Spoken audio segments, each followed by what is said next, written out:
News संवाद के कार्यक्रम सुन से सफलता। इस कार्यक्रम में आज हमारे साथ है सपोर्टरा के बालोती के एक ऐसे युवा जिन्होंने सरकारी नौकरी को छोड़कर एक आरएएस बनने का सपना देखा। किन्हीं कारणवश आरएएस नहीं बन पाई, लेकिन अपने दम पर एक बड़ा स्कूल खोला है। हजारों विद्यार्थियों को उसमें शिक्षा व्यवस्था कराते हैं और शिक्षा के साथ राजनीति कर अब एक बदलाव लाना चाहते हैं। क्या उनके सपने हैं? मध्यम वर्गीय परिवार है, उनके पिताजी बहुत गरीब रहे थे, लेकिन राम सिंह बालोती का एक अपना नाम है। राम सिंह बालोती के पुत्र है हंसराज बालोती। रेलवे में नौकरी उन्होंने क्यों छोड़ी, क्या कारण रहा, किसके लिए वो खाना बनाने गए थे और खाना बनाने का छोड़कर 6 महीने में उनकी नौकरी लगी, इन सब चीजों से मैं आपको रूबरू कराऊंगा। आप भी उनसे कमेंट्स कर उनकी सफलता की कहानी प्राप्त कर सकते हैं और अब वो राजनीति क्यों कर रहे हैं, राजनीति में उनका मकसद क्या है। इन सब मुद्दों से मेरी पूरी तरह से बातचीत होगी। उनके जीवन का नेगेटिव पॉइंट मैं आपको लेके आऊंगा और सफलता की कहानी आप देख ही रहे हैं। हंसराज बालोती गांव में गंगापुर सिटी से कुछ दूरी वहां के रहने वाले हैं। इनका जन्म 1984 में हुआ राम सिंह बालोती के घर पर। इनकी माता का नाम कमली देवी है, इस कारण इन्होंने स्कूल का नाम रखा केडीआर कमली देवी राम सिंह, जो आज गंगापुर सिटी का एक जाना पहचाना नाम है। करौली में कॉलेज में पढ़ रहे थे, तभी इनकी 20 साल की उम्र थी, रेलवे में सर्विस लग चुकी। हंसराज जी, आपका बहुत बहुत स्वागत है। सबसे पहले हम कहानी की शुरुआत ये करेंगे, आपकी जो सर्विस कब लगी और क्यों छोड़ी। सबसे पहले सर मैं न्यूज संवाद का बहुत बहुत आभार व्यक्त करना चाहता हूं कि आपने सभी दर्शकों के सामने मेरे व्यक्तित्व को रखने का जो एक सफल प्रयास किया है, उसके लिए मैं सबसे पहले अपनी जॉब के बारे में बताना चाहता हूं। मैं 2005 में मुझे रेलवे के अंदर एज ए टेक्नीशियन के लिए पद पर जॉब मिला। उसके बाद मैं डिपार्टमेंटली एग्जाम देके जूनियर इंजीनियर के पद पर कार्यरत रहा और 2013 के अंतर्गत मैंने अपनी जॉब रेलवे से छोड़ी। ये रेलवे से जॉब छोड़ी आपने, उसके पीछे क्या मकसद था, क्यों छोड़ी, थोड़ा ये बताएं विस्तार से। रेलवे से जॉब छोड़ने के पीछे एक सबसे बड़ा मकसद ये था कि उस समय 2012 के अंतर्गत राजस्थान के अंतर्गत आरएस में एक आरएस के लिए वैकेंसियां निकली थी और उस समय मैं राजस्थान में ही था। तो मुझे मेरे बड़े भाई से प्रेरणा मिली और उनके साथ जो शिक्षाविद थे उनसे भी प्रेरणा मिली कि मुझे बाहर जॉब करने से अच्छा है कि राजस्थान में मैं कहीं जॉब करूं और उसके लिए मुझे आरएस के लिए अपना प्रयास करना चाहिए। तो मैंने वहां से लीव लेकर आरएस के लिए अपने प्रयास किए। प्री एग्जाम क्लियर करने के बाद में 2012 के मेंस में क्लियर नहीं कर पाया, लेकिन 2013 का मैं प्री एग्जाम क्लियर करने के बाद में राजस्थान में कुछ ऐसी घटना घटित हुई कि 2013 की सारी वैकेंसियां निरस्त कर दी गई और उसके बाद में मुझे आगे इस स्कूल की स्थापना करनी पड़ी। स्कूल की स्थापना आपने माँ बाप के नाम पे क्यों रखी, इसका क्या मकसद था? सबसे बड़ी बात यह है कि मेरे जीवन के जो प्रेरणा स्रोत है वो मेरे मम्मी और मेरे पापा है।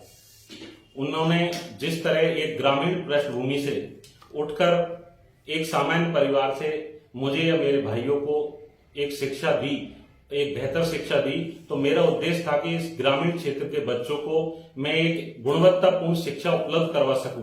इसी उद्देश्य को लेकर मैंने केडीआरएस पब्लिक सीनियर सेकेंडरी स्कूल की स्थापना की। आपके केडीआर पब्लिक स्कूल आज जाना पहचाना नाम हो गया, इसमें बूम कब आया, कब आपको ऐसा लगता है कि कौन वो लड़का था जो उसकी मेरिट आई, आपने इतनी मेहनत कराई, क्या था वो कारण? इसके पीछे सर एक महत्वपूर्ण ये रहा कि 2013 में जब मैं इस स्कूल को हमने स्थापना की, लेकिन मुझे जितने मन मुताबिक बच्चे नहीं मिल पाए, क्योंकि गंगापुर सिटी एक एजुकेशन का हब है और यहाँ एक स्वच्छ प्रतिस्पर्धा के लिए एक बेहतर शिक्षा देना बहुत जरूरी है। उसके लिए मैंने उद्देश्य बनाया कि मुझे ऐसे बच्चों को यहाँ लाना पड़ेगा और उन पे व्यक्तिगत ध्यान देते हुए उन बच्चों को आगे बढ़ाना है। जब तक हम लोगों के सामने एक बेहतर विकल्प नहीं रखेंगे तब तक कोई भी गार्जियन अपने बच्चों को स्कूल नहीं भेजेगा। और उसी क्रम में मुझे एक बच्चा जिसका नाम रामेश्वर सैनी, जो सिमरखोर निवासी था, और उसके साथ में और भी बच्चे थे, उन बच्चों को मैंने साथ लेकर अपना बेहतर शिक्षा देने का प्रयास किया और 2015 में राजस्थान के अंदर उनकी मेरिट निकली, वरीयता सूची में उनका नाम आया। और उसके बाद में स्कूल को सभी बुद्धिजीवी वर्ग ने बहुत सीरियसली लिया कि यहाँ भी एक बेहतर शिक्षा मिलती है। तो उसी उद्देश्य को लेकर स्कूल में एक बूम आया। उसके बाद में मैंने कभी पीछे मुड़कर नहीं देखा। देखिए, शिक्षा व्यवस्था में बहुत बड़ा यहाँ पर एक मार्केट कह सकते हैं। इसमें कभी आपको ऐसा नहीं हुआ ऐसा है कि यार मेरा कोई लोग सहयोग नहीं कर रहे हैं, मेरा समाज के लोग सहयोग नहीं कर रहे हैं और लोग सहयोग नहीं कर रहे हैं, क्या आपको लगा ऐसा कुछ? देखिए सर, सबसे बड़ी बात है कि बच्चों की जो संस्कार होते हैं उसकी प्रथम पाठशाला माँ होती है, उसका परिवार होता है, और द्वितीय पाठशाला स्कूल होता है। मुझे किसी से भी कोई शिकायत नहीं है, क्योंकि मैं जानता हूं एक गार्जियन अपने बच्चों को एक जिम्मेदार हाथों में ही सौंपना चाहता है। हमें उसके लिए एक स्कूल को एज ए स्कूल टीम को एक लोगों के सामने बेहतर विकल्प रखना पड़ेगा कि हम भी इस स्कूल में गुणवत्तापूर्ण शिक्षा दे सकते हैं, और वो हमने विकल्प रखा। उसके बाद में हमें सभी समाज के बच्चे मिले, अच्छे बच्चे मिले, जिनसे आज स्कूल का गंगापुर सिटी में एक पहचान है, क्षेत्र में पहचान है। अच्छा, ये कौन सी एक कहानी है कि आप करौली से खाना बनाने गए थे भाई के यहाँ और खाना बनाते बनाते आपकी नौकरी लग गई, क्या है इसमें? सर, मेरी बीए चल रही थी करौली कॉलेज से। उस समय मैं कलेक्ट्री चौराहे पे रहता था, मदन मोहन बंसीवाले की आरती में सम्मिलित होता था। उसी दौरान मुझसे बड़े वाले भाई जो जयपुर से, उनकी बीएड चल रही थी, तो उनको लगा कि मुझे वो जयपुर लेके गए और उनकी पढ़ाई में डिस्टर्ब ना हो, उनको ज्यादा समय मिल सके, इसलिए उन्होंने मुझे खाना बनाने के लिए वहां रखा कि खाना भी बनाएगा और साथ में अपनी पढ़ाई, कॉलेज की पढ़ाई भी करता रहेगा। लेकिन मुझे उनकी पढ़ाई को देखते हुए ये लगा कि क्यों ना एक जो बच्चा कॉलेज कर रहा है, सेकंड ईयर, थर्ड ईयर, उस बच्चे को कॉलेज के साथ साथ प्रतियोगी परीक्षाओं की तैयारी भी साथ में करनी चाहिए। और उनसे मैंने प्रेरणा लेकर मेरी पढ़ाई, जो प्रतियोगी परीक्षा है, उसको भी साथ में रखा। और जब मेरी बीए हुई, उससे पहले मुझे रेलवे में सर्विस मिली।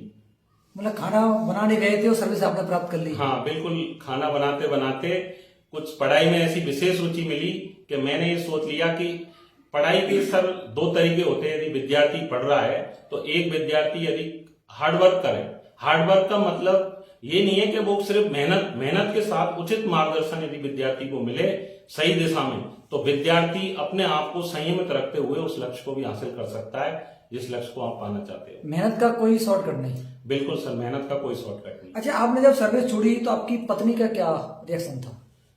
मुझे मेरे परिवार वाले, मेरे ससुराल और मेरे जितने भी शुभ चिंतक है, क्योंकि सर हमारा राजस्थान का जैसा हमारा बैकग्राउंड है, हमारी पृष्ठभूमि है, ये बिल्कुल ये स्पष्ट है कि सरकारी जॉब को ये वरीयता देते हैं। प्राइवेट जॉब को वरीयता हमारे समाज में अब मिलने लगी है, लेकिन पहले उतनी नहीं थी। सब लोगों ने मुझे समझाया कि लोग बाग सरकारी जॉब पाने के लिए जो बहुत मेहनत करते हैं, उसके बाद में जो गवर्नमेंट जॉब मिलता है, तो आपको भी गवर्नमेंट जॉब में जाना चाहिए, आपको जॉब नहीं छोड़नी चाहिए, आप स्कूल नहीं चला पाओगे। ऐसे बहुत सारे तरीके से उन्होंने मुझे समझाने का प्रयास किया। लेकिन मैंने सोचा कि यदि अपने क्षेत्र में यदि जिस गुणवत्तापूर्ण शिक्षा से हम प्राप्त नहीं कर पाए, तो मैं चाहता हूं कि क्षेत्र के लोग उस शिक्षा को प्राप्त करें। यदि हम कठिन परिश्रम करें और लक्ष्य पर ध्यान रखें, तो मैं उन ग्रामीण क्षेत्र के बच्चों को भी बेहतर शिक्षा देने का विकल्प लोगों के सामने रख सकता हूँ। मतलब नौकरी छोड़िए, पत्नी ससुराल भावना था तो नाराजगी था तो? हाँ बिल्कुल, उन्होंने जिस तरह अपना राजस्थान की पृष्ठभूमि है, उन्होंने मुझे समझाया कि जॉब बड़ी मुश्किल से मिलता है, आगे आप मतलब एज ए गवर्नमेंट जॉब में एक फैमिली सिक्योरिटी रहती है, लेकिन प्राइवेट जॉब में वो सिक्योरिटी नहीं रहती। अब वो मान गए आपका लोहा, वो कि सही डिसीजन था ये? हाँ बिल्कुल सर, आज सब परिवार वाले सब खुश है और समाज में सारे लोग वो जानते हैं कि केडीआरएस एक अच्छा प्रतिष्ठित नाम है शिक्षा के क्षेत्र में। अच्छा, आपने राजनीति में कदम रख दिया। जी, राजनीति की शुरुआत भाजपा से हुई थी आपकी? जी सर, मुझे पता है कि आप युवा मोर्चा के अध्यक्ष भी रहे। बिल्कुल। भाजपा की शुरुआत होते हुए आप बीजेपी का टिकट लेना चाह रहे थे, आपकी पापा या आप जो भी है, जी सर, और उससे आप सीधे बसपा में आ गए। अब राजनीति मकसद क्या है आपका? सबसे पहले सर, मेरा परिवार जब 2013 के पंचायती राज के चुनाव राजस्थान में हो रहे थे, उस समय मेरे बड़े भाई जो सपोर्ट राज से प्रधानी के लिए प्रत्याशी रहे, वो निर्दलीय प्रत्याशी थे। उन निर्दलीय प्रत्याशियों को, जो निर्दलीय लोगों के अलावा भारतीय जनता पार्टी के लोगों ने भी बहुत सपोर्ट किया था उनको, तो मुझे लगा कि हमारे पास में जो जटवाड़ी से श्री बाबूलाल जी पूर्व सरपंच साहब है, वो उस समय मंडल अध्यक्ष थे, उन्होंने उसी का मुझे कहा कि भैया आपको भारतीय जनता पार्टी ज्वाइन करनी चाहिए, हम लोगों ने आपको सपोर्ट किया है। और वो उसी तर्ज पर हमने भारतीय जनता पार्टी ज्वाइन करी। ज्वाइन करने के बाद में कुछ ऐसे मोड़ आए कि मैं वापस बहुजन समाज पार्टी का एक कर्मठ कार्यकर्ता बनकर आपके सामने प्रस्तुत हूँ। राजनीति मकसद क्या चाहते हो? मेरा उद्देश्य यह है सर, राजनीति एक सामाजिक सेवा का माध्यम तो है। ये सब लोग जो भी मेरे से पहले जितने भी पॉलिटिशियन है उनका उद्देश्य भी है, वो कर भी रहे।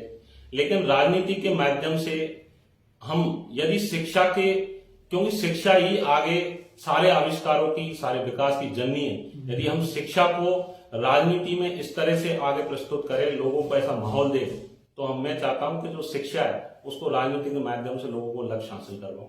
देखिए, आपके पापा भी लंबे समय तक सरपंच रहे, पंचायत समिति के सदस्य रहे, आपको राजनीतिक बैकग्राउंड वहां से मिला है? बिल्कुल सर, मैं जब शुरू से मैं बचपन देखा हूँ, मेरे पिताजी सरपंच थे, मेरी मम्मी सरपंच रही, भाई भी, मेरे पिताजी जिला वो पंचायत समिति सदस्य है, भाई पंचायत समिति सदस्य है। तो परिवार में एक राजनीतिक बैकग्राउंड मुझे मिला, उसका बैकग्राउंड मिला। बिल्कुल। मुझे एक घटना याद आ रही है, जब कैलाश मीना प्रधान थे, आपके पापा कुछ सदस्यों ने कैला देवी में कसम खाई अविश्वास प्रस्ताव लाने की, रात में घर कमांडो लेकर गाड़ी आपके आते हैं, क्या घटना थी वो? सही है, गलत है? सर वो घटना, हम जब बहुत कम हमारी उम्र थी, उस घटना को बताओ अब विस्तार से। उस घटना में सर जब मेरे पिताजी प्रथम बार राजस्थान में पंचायती राज में जो डायरेक्टरी का पद है वो सृजित किया गया था, उस समय तत्कालीन मुख्यमंत्री स्वर्गीय श्री भैरव सिंह जी शेखावत थे, उनके द्वारा पंचायत समिति सदस्य का जो पद सृजित किया गया था। और उसी में जब मेरे पिताजी को प्रथम बार डायरेक्टर बनने का मौका मिला, लेकिन परिवार की, क्योंकि आप जानते हो राजनीति में आर्थिक सक्षम होना भी बहुत जरूरी है, तो उस समय परिवार की ऐसी स्थिति नहीं थी कि वो प्रधानी के लिए अपने आप को अप्रोच कर पाते। लेकिन बाद में उनका 2.5 साल का टर्म निकलने के बाद में जो पंचायत समिति के सदस्य थे वो उनके कार्य से शायद संतुष्ट नहीं हो पाएंगे होंगे, उनके खिलाफ अविश्वास लाए। उस अविश्वास में जब उनका पद जाने का एक वो बना, तो वो रात में हमारे घर पे आए, और उस समय हम बच्चे थे। हमने सारा राजनीति का एक जो प्रथम करकरा है वो पढ़ा हमने कि किस तरह लोगों को लोभ लोभावन तरीके अपनाए जाते हैं। लेकिन मैं आज इस बात को बहुत स्वाभिमान से, फख्र से कह सकता हूं कि जो मेरे पिताजी से मुझे इस चीज को मिली है कि वो अपनी बात पर अड़िग रहे, टिके रहे, उनका स्वाभिमान रहा, वो हमें आज भी प्रेरणा देता है। वो वाक्य आज ही प्रेरणा देता है। बिल्कुल। अच्छा, आप अभी जो चुनाव हुआ उसमें भी पंचायत समिति प्रधान के तौर पर आप लोग लड़े थे शायद, चुनाव जीते डायरेक्टर के। जी सर। और उसमें 11 वोट थे आप लोगों के पास। जी सर। आपको पता है हार होगी। जी सर। उसके बाद आपने इसको उठाई, क्या मामला है? उस समय सर 2015 में मेरे बड़े भाई जो निर्दलीय प्रत्याशी के रूप में प्रधान के पद के लिए उन्होंने अप्रोच किया था। उस समय दूसरे लोगों के, अन्य पार्टी के लोगों ने, उसमें बीजेपी के लोगों ने सपोर्ट किया था, कांग्रेस के भी कुछ साथी थे, निर्दलीय थे। लेकिन 11 कैंडिडेट उनके पास थे। कुछ कैंडिडेटों से उनकी आपस में राजनीति में जैसे बातें होती है, उनकी बातें भी थी, लेकिन वो लोग शायद हो सके कि उनको लोगों को कुछ वो वोट अपना नहीं दे पाए हमारे पक्ष में। 2 वोट की कमी रह गई। 2 वोट की कमी रह गई, उसी वजह से हम चुनाव को जो जीत नहीं पाए। आपके पापा जिद्दी टाइप के हैं, स्पष्ट बात का कहना और जिद्दी करना, क्या सच है? सर कुछ हद तक आपकी बात सही हो सकती है, क्योंकि आप उनके स्वाभिमान को यदि जिद्दीपना कहो तो वो आपका अपना पक्ष है, लेकिन उनका मानना है कि वो अपने स्वाभिमान पे अड़े रहते हैं हमेशा। अच्छा, ये बताएं, आपने राजनीति में शिक्षा का महत्वपूर्ण स्थान दे रहे हैं। अभी जो मैं कुछ सोशल मीडिया पर लगातार देखता हूँ, आप पीड़ित परिवारों के लिए धन संग्रह एकत्र करते हैं, समाज सेवा के काम में लगे हुए हैं। ये सब आपको कहां से तो इतनी प्रेरणा मिली और ये क्यों करते हैं आप? देखिए सर, जितने भी क्षेत्र में पिछले राजनीति में मैं जब 2018 का चुनाव लड़ा, उसके बाद में मैंने और मेरे साथियों ने जितने भी जो ग्रामीण क्षेत्र में सर्व समाज का व्यक्ति, कोई जाति विशेष का नहीं, कोई भी गरीब व्यक्ति है, उसके परिवार में यदि असामयिक मौत हो गई और हमें लगा कि इस परिवार की हमें मदद करनी चाहिए, तो इसमें मैं नहीं, मेरे सभी तमाम साथी जो यहाँ प्रत्यक्ष रूप से सहयोग करते, अप्रत्यक्ष रूप से सहयोग करते, हम सब मिलकर उसमें एक मिशन चलाते, एक मुहिम चलाते, और वो सब परिवारों को जितना हम लोगों से मदद बन सकती है, केवल इसमें मैं अकेला नहीं, मेरे ऐसे बहुत से अप्रत्यक्ष साथी है जो वो भी सब लोग उस परिवार को मदद करने के लिए तत्पर रहते हैं। तो हमने इस मिशनों का जो हमारे साथी, हमने एक ग्रुप बनाया, उस ग्रुप के माध्यम से इन परिवारों की हम मदद करने का मुहिम एक सफल प्रयास आपके बीच में रख रहे हैं। कितने आपकी टीम के सदस्य इस मामले में? इसमें सर मेरे पर्टिकुलर यदि मैं सपोर्टर क्षेत्र से बात करूं तो करीबन 1000 से 1200 जो गवर्नमेंट जॉब में लोग हैं वो सभी लोग उसमें सहयोग करते हैं। सही सही करते हैं। सही, बिल्कुल। अच्छा, आपको ऐसा कोई अनुभव बताओ कि आपको किसी ऐसे व्यक्ति की मदद करने में मिला, बड़ी आत्मिक संतुष्टि, सुख मिला हो? सर, जितने भी मैं व्यक्ति विशेष की आज पिछले 3 साल में मुझे याद है हमने करीबन 119 मिशन इस सपोटरा विधानसभा के अंतर्गत हमने चलाए, सपोटरा विधानसभा के बाहर भी चलाए। और न केवल गवर्नमेंट जॉब वाले बल्कि जो बेरोजगार हमारे साथी हैं उन सब ने मिलकर, जो बेचारे दिन दहाड़ी मजदूरी करते हैं, मैं ऐसे बहुत से लोगों को जानता हूं, उन्होंने भी अपना छोटा बड़ा जैसा सहयोग बना, वो सब ने मिलकर उन सब गरीब परिवारों की मदद करी है। और वो सभी आवश्यकतामंद जरूरतमंद व्यक्ति थे। तो सामाजिक बदलाव आ रहा है इससे धीरे धीरे? बिल्कुल सर, सामाजिक बदलाव है। आज केवल जब मैं स्टार्टिंग में था तो मुझे मेरे साथियों ने इससे ग्रुप्स में जोड़ा कि हमको एक मुहिम चला के, क्योंकि ये मेरा काम। ये शुरुआत किसने करी इसकी? शुरुआत सर ये सपोटरा क्षेत्र के हमारे युवा साथी थे। वो युवा साथी, उनके माइंड में जब एक प्लान चल रहा था। आप नाम ले सकते हैं इसमें? लोगों को कुछ आपको याद? इसमें सर, क्योंकि नाम एक किसी व्यक्ति का नाम मैं लूंगा तो सारे मिशन का जो है ना वो सफलता पे उस पर प्रश्न मार्क खड़ा हो जाएगा। मैं किसी व्यक्ति विशेष का नाम नहीं ले सकता, लेकिन इसमें मैं एक ये समझ लो उस मिशन में मैं जाकर व्यक्तिगत रूप से सहयोग करता हूं, इसलिए वो आप मुझे देख रहे हो। बाकी मेरे जो साथ में जो साथी खड़े हैं वो ऐसे अनगिनत साथी है जो दूर बैठे हुए हैं, वो अप्रत्यक्ष है और वो जाकर उन सब गरीब परिवारों की मदद करते हैं। कोई भी मिशन होता है उसको मैं कभी स्टार्ट नहीं करता हूं, वो साथी स्टार्ट करते हैं, वो मुझे निर्देशित करते हैं कि आपको वहां जाकर इस मिशन में ये सहयोग करना है, और उनके अनुसार हम उस मिशन में सहयोग करते हैं। उसमें सहयोग कर रहे हैं? बिल्कुल सर। अच्छा, बात आपसे राजनीति की कर लेते हैं। जी सर। आप चुनाव लड़े? जी सर। हार हुई, और हार होने के बाद आप बहुत मजबूती से विपक्ष के तौर पर काम कर रहे हैं। जी सर। ये क्या मकसद है आपका? सबसे पहले जो मैं सर जो सपोटरा विधानसभा है उसके बारे में बताना चाहूंगा कि मैं ज्यादा मुझे याद नहीं, लेकिन पिछले 3 चुनावों से मैं इसको देख रहा हूं। यहाँ जो भी अभी वर्तमान में श्री रमेश चंद्र जी विधायक है और उनके विपक्ष में जो भी प्रत्याशी लड़ता है वो चुनाव लड़ने के बाद में हार कर अपने घर पर बैठ जाता है, चला जाता है। यानी कि वो एक विपक्ष की भूमिका जो उसकी होनी चाहिए, उसका रोल होना चाहिए, उस रोल को वो निभाता नहीं है। जब लास्ट के 6 महीने रहते हैं चुनाव के, तब वो पोस्टर दीवारों के माध्यम से लोगों के सामने विकल्प रखने की कोशिश करता है। लेकिन मैंने ये महसूस किया कि लोगों को पिछले जो 13 साल का जो टर्म निकल चुका है, लोगों की जो आवश्यकताएं थी उन आवश्यकताओं में आज भी लोग जूझ रहे हैं, उनकी आवश्यकताओं की पूर्ति नहीं हुई है। यदि मैं एक सक्रिय विपक्ष की, सकारात्मक विपक्ष की भूमिका निभाकर यदि लोगों की समस्याओं को शासन और प्रशासन के सामने रख सकूं तो मैं मानूंगा कि मैं अपने कार्य में सफल हूं। नहीं, देखिए, आपने कहा कि चुनाव पोस्टर के टाइम आते हैं। ऋषिकेश जी उनसे चुनाव लड़े, उनकी मौत हो चुकी। गोलमा देवी जी या फिर यही नहीं, एक शकुंतला जी चुनाव लड़ी, वो भी लगभग राजनीति छोड़ चुकी है। वर्तमान में आप भविष्य में क्या होगा ये तो किसी को मतलब नहीं। अब आप बताएं, ये विपक्ष की भूमिका आप ही निभाओगे, कोई और भी आएगा? सर, राजनीति में देखो हमेशा मैं मेरी तरफ से, मेरी पार्टी की ओर से मैं अपनी भूमिका निभा रहा हूं।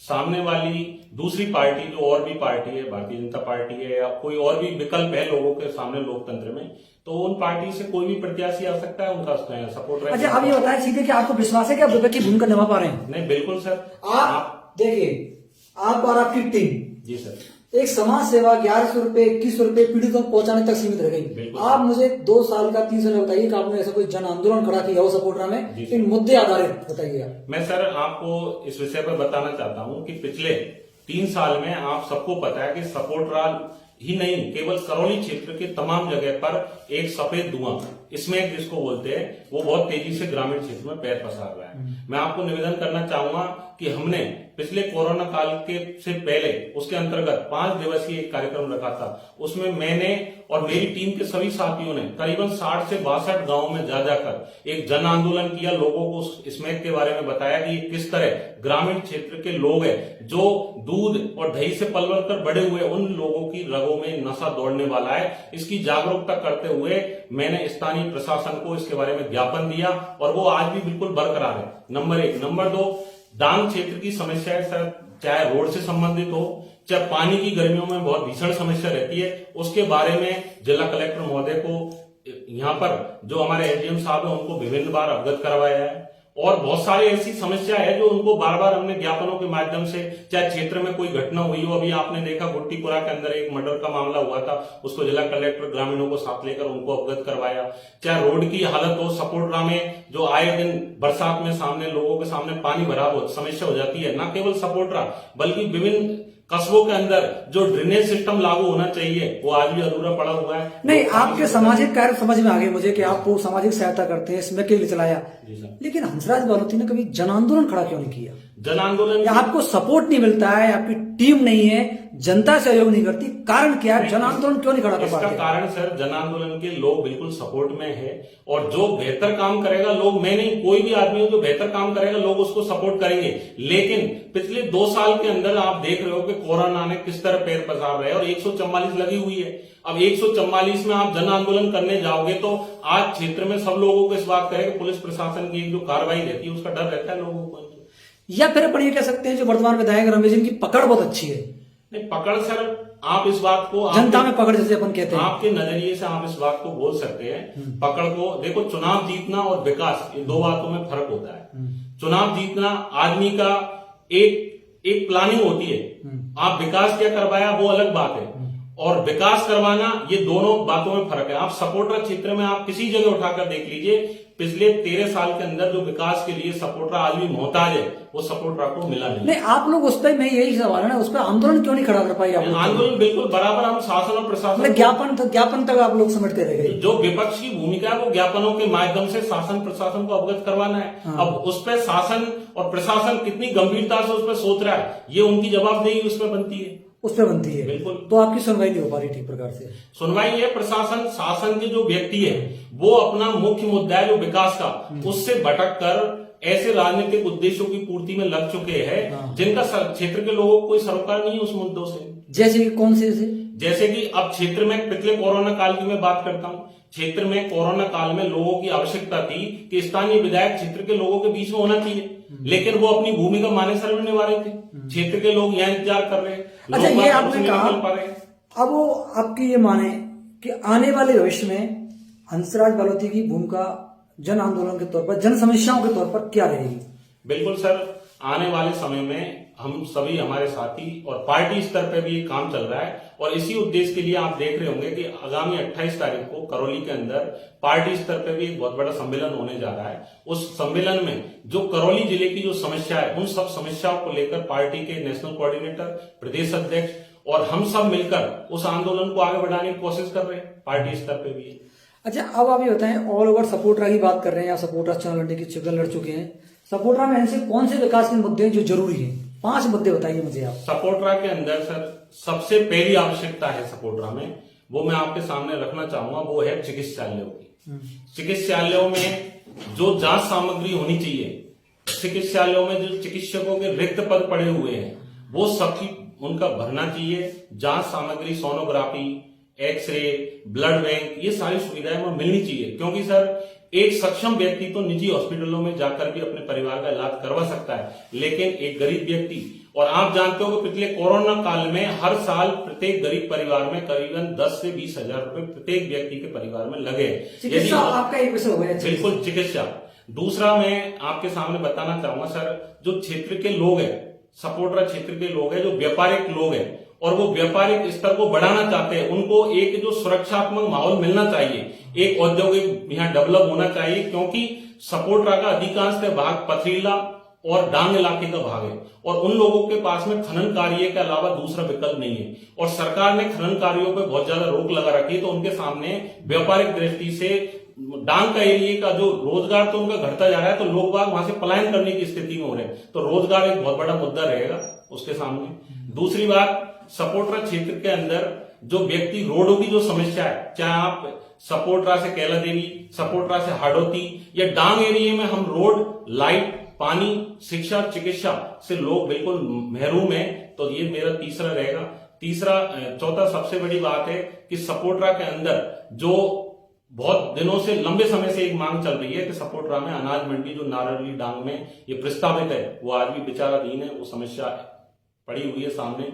और इसके अलावा जो सपोटरा क्षेत्र के जो प्रत्येक पंचायत स्तर पर जो किसान हैं उनके सामने सबसे जो आवारा मवेशी है, पशु है, उनकी जो समस्याएं है। और आज भी जो किसान है, क्योंकि आप देखते हो किसानों पर मवेशियों का बहुत ज्यादा वो रहता है, तो मवेशियों को प्रत्येक ग्राम पंचायत स्तर पर उनका एक गौशाला बननी चाहिए ताकि लोगों को, अपने किसान को अपनी फसल बचाने में वो सक्षम रह सके। तो ये आपकी होती है। बिल्कुल। संक्षेप में आप बता दें, केंद्र सरकार कृषि कानून, राज्य सरकार के नीतियों से आप किस प्रकार प्रभावित है, आप क्या मानते हैं? देखो, केंद्र सरकार का सर जो कृषि कानून, 3 कृषि बिल लेकर केंद्र सरकार आई है, तो जो किसान पिछले काफी दिनों से आंदोलित है, तो किसानों की उसमें जायज मांग है कि जो एमएसपी है वो किसानों को एमएसपी पर लिखित में गारंटी चाहिए, और ये बिल्कुल जायज मांग है। बहुजन समाज पार्टी और मैं इनका हम सपोर्ट करते हैं, और हम पहले से भी पार्टी ने बहुत बार इसका सपोर्ट किए। दूसरी, राज्य सरकार की जो जिन वादों को लेकर राज्य सरकार में आई, उन्होंने किसानों का कर्ज माफ करने का वादा किया, वो आप सब जान रहे हो किन स्थिति में कैसा कर्ज माफ किया गया। आज भी लोग उससे महरूम है। दोनों बातों को लेकर हम कई बार ज्ञापन दे चुके हैं, राज्यपाल महोदय को भी ज्ञापन दिया गया है। करौली जिले में प्रशासनिक मशीनरी कैसा काम कर रही है? प्रशासनिक मशीनरी की सबसे बड़ी विफलता आप इसी में देख सकते हो कि कुछ दिन पहले सपोटरा में कैला देवी थाना अंतर्गत एक दलित बालिका के साथ में एक घटना होती है, और उस घटना का किस तरह से उस घटना को अंजाम दिया जाता है। डांग एरिया में जिस तरह की घटना होती है, सपोटरा में हनी ट्रैप के जो कांड हो रहे हैं, वो हनी ट्रैप के कांडों की विफलता, ये सारी चीजें हैं। हाँ, मैं इस बात को कहना चाहूंगा कि माननीय पुलिस अधीक्षक महोदय, उन्होंने स्मैक के विरुद्ध में जो कार्यक्रम किया और जैसी धरपकड़ की, वो सराहनीय है। दर्शकों के लिए, आम जन के लिए खास संदेश? मैं आप सभी से न्यूज संभाग के माध्यम से अपील करना चाहता हूं कि आप सभी लोग अपने जो नौनिहाल बच्चे हैं उनको बेहतर शिक्षा दिलवाए। आज की जो वर्तमान में जो मांग है, क्योंकि इन बच्चों के माध्यम से ही आपके परिवार का भविष्य उज्जवल बन सकता है। धन्यवाद। ये थे अंशराज बालोती।